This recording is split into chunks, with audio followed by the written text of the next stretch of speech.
इस वीडियो में हम बात करने वाले हैं उन 3 लर्निंग्स की जो मुझे मिली है इस बुक की हेल्प से। बहुत सारी बुकें पढ़ी है, बुक्स को मैंने पढ़ा है एंड उनमें से काफ़ी अच्छी लर्निंग्स मुझे हमेशा मिली है। सो इस वीडियो में हम बात करने वाले हैं उन 3 लर्निंग्स की जो मुझे इस बुक ने हेल्प की है सीखने में, समझने में एंड लाइफ में इम्प्लीमेंट करने में। ये बुक बेसिकली उन लोगों के लिए है जो पब्लिक स्पीकिंग सीखना चाहते हैं, जिनको डर लगता है जब भी वो पब्लिक के बीच में जाते हैं। एंड अगर आप इस बुक को पढ़ते हैं ना तो आपको हेल्प मिलती है कुछ अच्छी लर्निंग के साथ अपने हौसला जाहिर करने में, या फिर कह सकते हैं अपने कॉन्फिडेंस को बिल्ड करने में। तो चलते हैं पहली लर्निंग की तरफ। इसमें से पहली लर्निंग जो मुझे मिली है वो है एक्ट कॉन्फिडेंटली। जब भी आप कहीं पब्लिक के बीच में जाते हैं, जब भी कहीं आप देखते हैं यार बहुत सारे लोग आपके सामने खड़े हैं, आपको सुनना चाहते हैं, उस समय एक नर्वसनेस अंदर फील होने लगता है। आपका कॉन्फिडेंस जो है लूज़ होने लगता है। आप बोलते हैं यार क्या बोलूँ मैं, कैसे अपने आप को हौसला जाहिर करूँ, कैसे अपने आप को कॉन्फिडेंट पर्सन लोगों के सामने ऐसे दिखाऊँ कि मैं कॉन्फिडेंट हूँ। एंड वो चीज़ मैंने इससे सीखी है, एक्ट कॉन्फिडेंट। जब भी आपको ऐसा लग रहा है कि आप नर्वसनेस है या फिर नर्वसनेस आपके अंदर आ रही है, अपने आप को एक कॉन्फिडेंट पर्सन की तरह दूसरों के सामने प्रेजेंट करने की कोशिश कीजिए। शो कीजिए लोगों के सामने, yes you are a confident person, yes you have confident, you have courage to speak. And जब आप अपने एक्शंस के थ्रू अपने बाहर के जो जिसे कहते हैं एक बॉडी बाहर का जो एरिया है या फिर सराउंडिंग है उसमें ऐसा दिखाते हैं कि आप एक कॉन्फिडेंट पर्सन हैं, तो उस समय आपके अंदर से वो कॉन्फिडेंस अपने आप ही बिल्ड होना स्टार्ट हो जाता है। एंड इस बुक ने वो मुझे सिखाया है।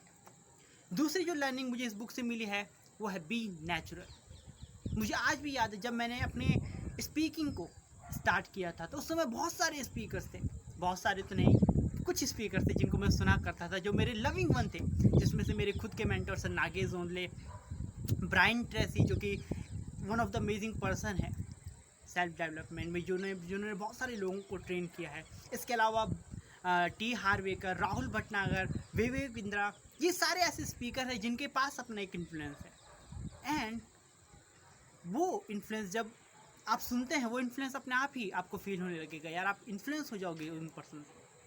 उनकी स्पीच में वो दम होता है, आपके अंदर भी अपना एक इन्फ्लुएंस होता है। एंड वो इन्फ्लुएंस तभी बाहर आता है जब आप अपने आप में नेचुरल होते हो। And this is the best way ever.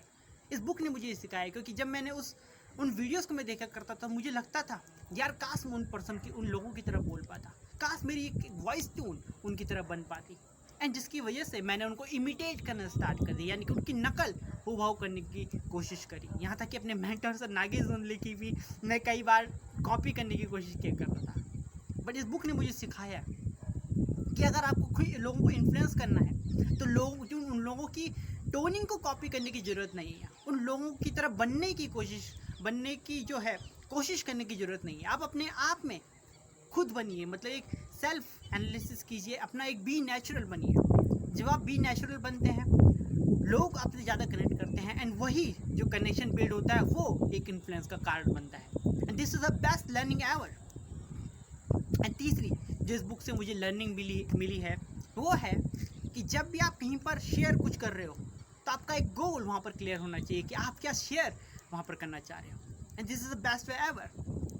अगर आप ऐसे ही बोलने लग जाओगे बिना किसी स्पीच के, बिना किसी प्रिपरेशन के, बिना किसी टॉपिक के, तो आप डायरेक्शन काफ़ी ज़्यादा भटक सकते हो, इज़न्ट इट। एंड इस बुक ने मुझे सिखाया है कि हमेशा जब भी आप कहीं पर कुछ शेयर कर रहे हो तो अपना एक गोल वहाँ पर बनाइए कि आप लोगों के सामने शेयर कर रहे हो। एंड इसका बेस्ट वे है कि आप अपनी जो स्पीच है उसको प्रिपेयर कीजिए, उसके नोट्स बनाइए, उसके कुछ बुलेट पॉइंट तैयार कीजिए। एंड जब आप वो चीज़ें करते हैं तो आपका एक इंटेंट वहाँ पर शो होता है। And this is the best way ever. अपना एक गोल वहाँ पर फोकस, अपने आप को फोकस रखने का, अपना गोल डिसाइड करने का इससे अच्छा तरीका मुझे नहीं लगता कोई होगा। खुद की स्पीच जब आप तैयार करते हैं तो उससे आपका एक इंटेंट बनता है, आपके जो कॉन्फिडेंस है वो भी बिल्ड होता है। एंड आप लोगों को, ऑडियंस को उस तरीके से शेयर कर पाते हो। And if you feel that this was wonderful, this video was wonderful and you have got amazing learning from here, so I just force के साथ मैं आपको रिकमेंड करता हूँ कि आपको ये बुक जो है डेल कार्नेगी जी की पढ़नी चाहिए। And the name of this book is the quick and easy way of effective speaking. ये बुक सही में एक अपने आप में एक मिसाल है, अपने आप में एक जिसे कहते हैं एक एक्सपीरियंस उन्होंने अपना दिया है कि कैसे कैसे चीज़ें होती है। अगर आप एक बिगिनर हैं और पब्लिक स्पीकिंग बेसिकली जो है सीखना चाहते हैं तो आपको मुझे नहीं लगता कि इससे अच्छी बुक मिलेगी। अगर आप एक बिगिनर हैं तो one of the best book it is. And इसके अलावा क्या आप जानते हैं कि जब भी आप किसी स्ट्रेंजर से बात कर रहे हो तो कैसे उस कॉन्वर्सेशन को आगे बढ़ाया जाए, कैसे उस कॉन्वर्सेशन को कंटिन्यू कर सकते हैं। तो अगर आप एक राइट वाली वीडियो पे जब क्लिक करोगे ना, आपको पक्का पता चल जाएगा कि आप वो कैसे चीज़ें कर सकते हो।